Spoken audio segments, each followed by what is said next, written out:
রাফায় আগ্রাসনের 2 মাস হতে চলল। আন্তর্জাতিক নানা হুঁশিয়ারির পরেও আগ্রাসনের মাত্রা বাড়িয়ে চলেছে ইসরায়েল। প্রতিদিনই সামনে আসছে নির্যাতনের নতুন নতুন চিত্র। তবে একদিকে যখন হামলা বাড়াচ্ছে ইসরায়েল, অপরদিকে তাদের সাথে পাল্লা দিয়ে বাড়ছে ফিলিস্তিনি প্রতিরোধ। হামাস, ইসলামিক জিহাদ যেন সমান শক্তিতেই মোকাবেলা করছে ইসরায়েলকে, যেন বিনা যুদ্ধে দেয়া হবে না এক চুল ছাড়। এখন জন্ম সনদ দিয়ে খোলো বিকাশ স্টুডেন্ট অ্যাকাউন্ট। নিজের বিকাশ নিজে কর। এতদিন হামাস কিংবা অন্যান্য ফিলিস্তিনি স্বাধীনতাকামী সংগঠনগুলোর হামলা ছিল গেরিলা পদ্ধতিতে, অস্ত্রের বলে নয়, বরং বুদ্ধির জোরে বিভিন্ন চোরাগুপ্ত হামলা। তবে যতদিন যাচ্ছে ততই সামনে আসছে তাদের সমরাস্ত্রের সক্ষমতা। আসলে অত্যাচার যখন মাত্রা ছাড়িয়ে যায়, তখন সর্বোচ্চ শক্তি নিয়ে তার প্রতিরোধ ছাড়া পথ খোলা থাকে না। ঠিক এমনটাই করছে হামাস। এরই ফলে সামনে এসেছে নতুন তথ্য। রাফায় অভিযান শুরুর পর প্রথমবার ট্যাঙ্ক বিধ্বংসী ক্ষেপণাস্ত্র ছুড়েছে হামাস।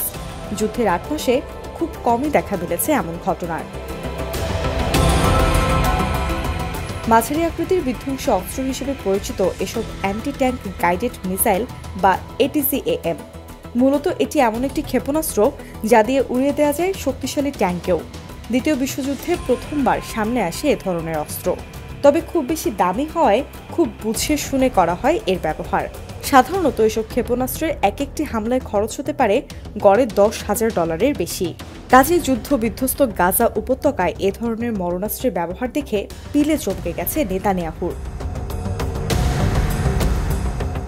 কাসাম ব্রিগেড এই ক্ষেপণাস্ত্রের ব্যবহার করেছে দক্ষিণাঞ্চলেই।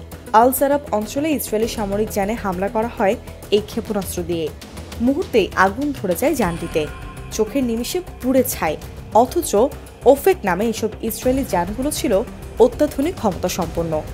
সাধারণত যুদ্ধক্ষেত্রে একটি ইউনিট ও ভারী অস্ত্র পরিবহনে ব্যবহৃত হতো এই যান। যুদ্ধক্ষেত্রে দাপিয়ে বেড়ায় এই ওফেক যান। অনেকের মতে প্রায় এই যুদ্ধযানের রয়েছে অপ্রতিরোধ্য ক্ষমতা। শত্রু শিবিরে অনায়াসে ঢুকে পড়তে পারে এটি। অসম্ভব শক্তিশালী এইসব যানকে তুলোর মতো উড়িয়ে দিল কাসাম ব্রিগেডের ক্ষেপণাস্ত্র। তবে শুধু কি একবার হামলা করে শেষ? আল জারাবে এই অভিযানের ছিল সুনিপুণ কৌশল। শুরুতে ক্ষেপণাস্ত্রের হামলায় ধসিয়ে দেওয়া হলো ওফেক যানকে। এরপর যখন উদ্ধারকারী দল মাঠে নামে, আড়ালে লুকিয়ে থাকা কাসাম ও কুদস ব্রিগেড তাদের দিকে হামলা করে স্বল্পমাত্রার রকেট দিয়ে। রাজুম নামে 114 মিলিমিটারের এসব রকেট আবার তারা নিজেরাই উৎপাদন করে যুদ্ধবিধ্বস্ত উপত্যকাটিতেই। এরপর চারপাশ থেকে খানিকটা অ্যাম্বুশের মতো ছোড়া হয় মর্টার শেল, আর এতেই নাস্তানাবুদ ইসরায়েলি বাহিনী।